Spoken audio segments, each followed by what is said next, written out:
Bergson et ses contemporains, c'est un sujet fascinant. Bergson était au centre de son époque, mais pas seulement par une sorte de génie individuel, mais bien entendu par une sorte de contexte relationnel, que moi j'appelle un moment, et qui se définit par des relations, parfois critiques, et toujours même, en tout cas, de débats, voire d'affrontements avec des grands contemporains, en France et aussi ailleurs. On pourrait montrer comment il est né la même année que Freud, et Freud, Bergson, Husserl sont nés exactement à 1 an d'écart, morts à 2 ans d'écart, ont le même parcours théorique de la connaissance et de la philosophie de l'esprit jusqu'à la philosophie de la morale, de la politique et de l'histoire dans les années 30, et puis même avec beaucoup d'autres, William James, même Russell, etc. On dit souvent, voilà, Jaurès, Bergson, ils entrent à l'école normale la même année, ils ont l'agrégation la même année, dans un mouchoir de poche, ils ont des controverses à l'ENS sur plein de sujets. En fait, ça va plus loin. 10 ans plus tard, 2 ans après la thèse de Bergson, Jaurès soutient sa propre thèse, qui est en effet une critique de Bergson, qui lui répond 5 ans plus tard, et ils forgent leurs concepts qui vont leur permettre de traverser les épreuves du siècle différemment, mais quand même à travers une vraie recherche philosophique, ici à l'ENS d'ailleurs, en grande partie. Durkheim, c'est pareil. Durkheim, c'est extrêmement important. C'est quelqu'un avec lequel il y a des tensions quand ils sont à l'école. Durkheim est quelqu'un de très strict, qui est surnommé, je ne sais plus quoi, le professeur. Il est fils de rabbin, il apparaît, c'est pas un rigolo. Bergson, pas tellement non plus, mais quand même. Ils avaient chacun leur surnom, hein, très caricatural et peut-être même violent. Hein. Jaurès, c'était la grosse bête. Bergson, c'était Miss, pour des raisons mystérieuses, si j'ose dire. Bon.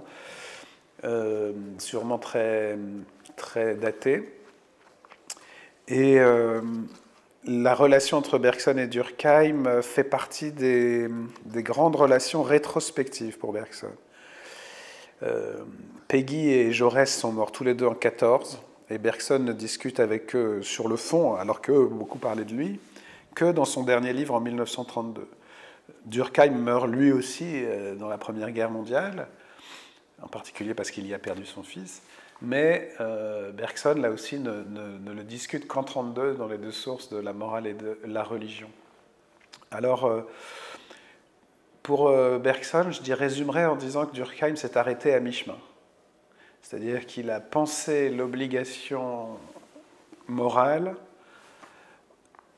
en l'arrachant de manière légitime au ciel des idées, en faisant un principe social, donc concret, de la société humaine, et même en définissant la société par là, et sociale, ce qui est obligatoire, ce qui s'impose aux individus sans être pour autant transcendant, comme chez Kant, dans la raison pure.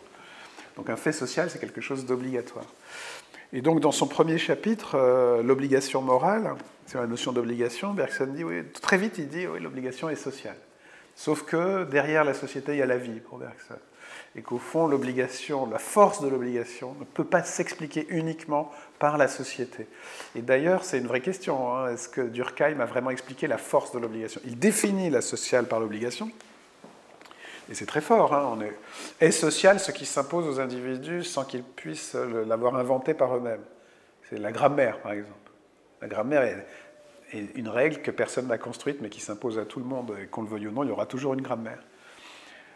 Mais justement, pourquoi y a-t-il une grammaire? Peut-être en raison de notre cerveau, c'est aujourd'hui les théories linguistiques, elles sont biologiques. Et d'une certaine façon, la question de Bergson, c'est de passer de l'obligation, faire passer la question de l'obligation de la raison à la société, mais de la société à la vie. Et derrière la société, il y a la vie.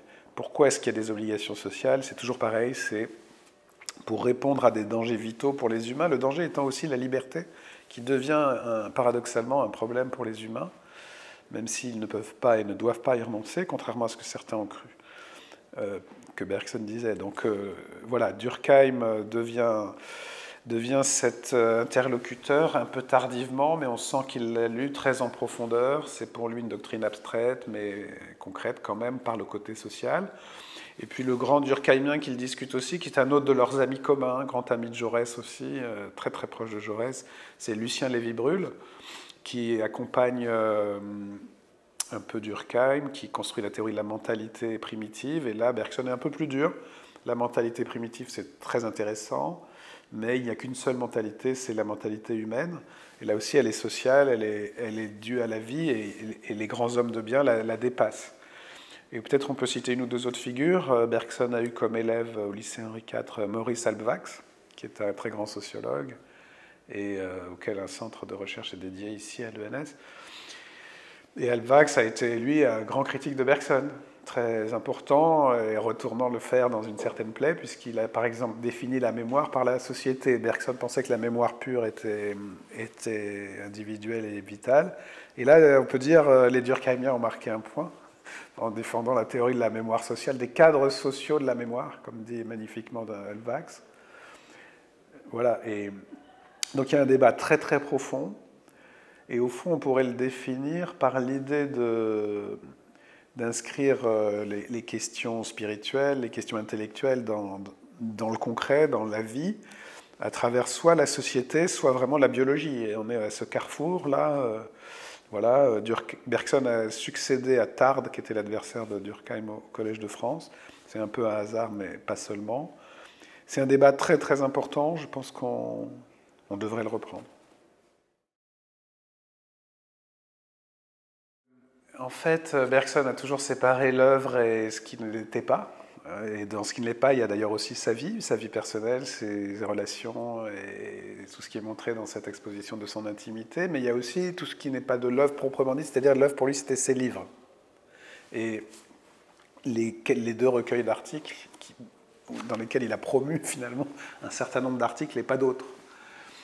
Et c'est vrai que du coup la question se pose, mais qu'en est-il du reste? Il y a beaucoup d'autres choses, il y a des cours qui sont apparus par des notes de cours, jamais par ses textes à lui, mais il y a eu 3 années de cours prises en notes pour Péguy, par des auditeurs, des transcripteurs, sténographes de l'Assemblée nationale de l'époque, la Chambre des députés, et donc c'est des cours parfaitement pris en notes. Mais à la virgule près, à l'intonation presque près, c'est bouleversant d'abord de les avoir tenus entre les mains. Je remercie d'ailleurs André Deveau, parce que c'est lui qui me les avait donnés. Je les ai donnés ensuite à la bibliothèque Doucet, et ils sont maintenant publiés au PUF. Alors moi, la façon dont je prends les choses, c'est que bien sûr, il faut maintenant tout publier, il faut lire tout Bergson, tout ce qui nous reste d'attester de Bergson, et on n'est plus dans cette idée de ne publier ou de ne pas publier. Déjà, les exécuteurs testamentaires l'ont fait. Mais il faut retenir quelque chose de l'interdit bergsonien. Ce qu'il en faut en retenir, pour moi, c'est une méthode. Alors, on peut la contester, mais je pense qu'elle est très, très claire dans mon esprit. C'est qu'il faut interpréter les inédits par ce qui est publié et pas l'inverse. Le premier qui a publié des cours, qui s'appelait Hude, a eu tout de suite une prétention exorbitante de dire le vrai Bergson, c'est l'inédit. C'est dans les cours, c'est caché. Bergson, pour des raisons de censure de son époque, ne pouvait pas dire ce qu'il pensait vraiment. En fait, il était chrétien, voire catholique dès le début. Il y a un Bergson caché dans les cours.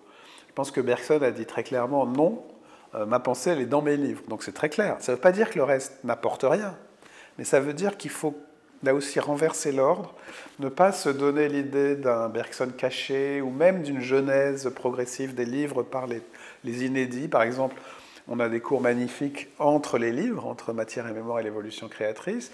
Est-ce qu'ils expliquent le chemin d'un livre à l'autre? Eh bien, moi, je dis clairement non. Parce que justement, on a déjà le bout du chemin. Bergson, c'est un penseur du temps. Donc on va de A à B. Et on ne va pas de A à B en passant par après ma seconde, à tierce, à quatuor. On va pas de... Voilà, c'est Zénon, ça, c'est l'impossible. On empêche le mouvement. Donc on a Matière et Mémoire et l'évolution créatrice. Et pour comprendre ce qui s'est passé entre les deux, il faut se donner A et B. Si vous partez de B, vous comprendrez ce qui a mené de A à B. Mais si vous essayez de repartir de A comme si B n'était pas venu, eh bien vous vous trompez de façon parfaitement bergsonienne. Il a prévu votre erreur. Donc, partons des livres et explorons tout ce qu'il y a dans les inédits, entre tous les édits, tout ce qui est publié. Et donc, moi, je situe l'inédit comme une richesse extraordinaire, mais entre ce qui est publié. Et donc, pour moi, l'interdit bergsonien sur les inédits, il nous donne plutôt une méthode pour les lire qu'un interdit définitif dont il savait bien, au fond, qu'il était intenable. Mais il savait aussi qu'il y aurait le fétichisme du brouillon, le fétichisme de la lettre, le fétichisme du cours. J'entends par fétichisme le fait de remplacer, d'accorder une valeur magique et au fond se substituer à l'œuvre, au lieu de s'y intégrer par cette sorte de discontinuité radicale. Bergson est un penseur du continu, mais aussi du discontinu. Puisque nous sommes mixtes, Donc l'œuvre, la création, elle vient de temps en temps, comme ça, comme des pas. Donc oui, si vous voulez comprendre Bergson, il faut lire ses livres. Mettant l'œuvre en premier, n'était pas un critique de l'oralité, bien entendu, ne tombait pas dans ce piège, mais il ne prétendait pas faire son œuvre dans ses cours. Et donc dans les cours, il explique qu'il transmet en effet un contenu qui est déjà maîtrisé, mais il le transmet, il dit aussi à ses élèves, quand lui-même fait cours, et il explique aussi aux autres comment faire cours, on transmet sa créativité par son geste même, en fait. Donc je pense qu'en effet, il fascinait ses étudiants, non pas tellement par le contenu qu'ils avaient peut-être déjà lu, s'ils avaient un peu travaillé, mais par la personne qui ajoutait toujours quelque chose de nouveau et qui quand même, en fait, préparait déjà le livre d'après, mais sans qu'on le sache, dans sa méthode, dans son style, dans sa personnalité. Donc oui, je pense que le cours est un mixte où la création n'est pas forcément là où l'on croit, elle n'est pas forcément dans la phrase que de nouveau on va fétichiser, mais dans un mouvement, dans une transition qu'on pourra reconstituer après coup. Après coup, voilà. Et évidemment, il a construit une communauté extraordinaire de lecteurs, d'élèves, de disciples, des disciples parfois compliqués. Peggy, dans une phrase majeure, a dit, au moment des grandes controverses contre Bergson, entre 1907 et 1914, je m'occupe de vos ennemis, mais occupez-vous de vos disciples, parce que les disciples pouvaient être... voilà, donc il le trouvait trop complaisant à l'égard de certains disciples, ce qui était le cas. Hein. Il a eu des disciples qui ont mal tourné, certains défendant la guerre d'Espagne, l'un d'entre eux devenant ministre de Pétain. Mais il a été... Bergson, c'est la France. Hein, il était proche de tout le spectre politique est passé par Bergson. Du coup, on ne peut le réduire à aucune palette de ses disciples. Comme tous les grands philosophes, il a eu toutes les variétés d'étudiants. C'est comme Hegel, il y a la gauche hegelienne, la droite hegelienne, il y a la gauche bergsonienne et la droite bergsonienne. Les grandes figures inattendues qui dessinent des traditions inattendues, c'est les plus importantes, c'est les figures singulières. Alors, il y a une tradition plus attendue qui est celle dans laquelle je me situe très sincèrement, qui va de Jean Kelevitch, qui passe par Jean Val, qui passe par d'autres, peut-être même Lévinas. Et puis il y a une tradition deleuzienne, il y a une tradition merleau-pontienne, peut-être maintenant bien connue, mais qui quand même surprenait à l'époque. Hein. Que Deleuze écrive sur Bergson dans un moment radicalement anti-bergsonien, c'était sidérant. Que Merleau-Ponty ou Canguilhem reviennent sur leur rejet initial, sur leur parricide initial, pour renouer avec le cœur même du bergsonisme, on a oublié à quel point ça sidérait ceux qui avaient jeté complètement cette relation, même Sartre, qui quand même était aussi là.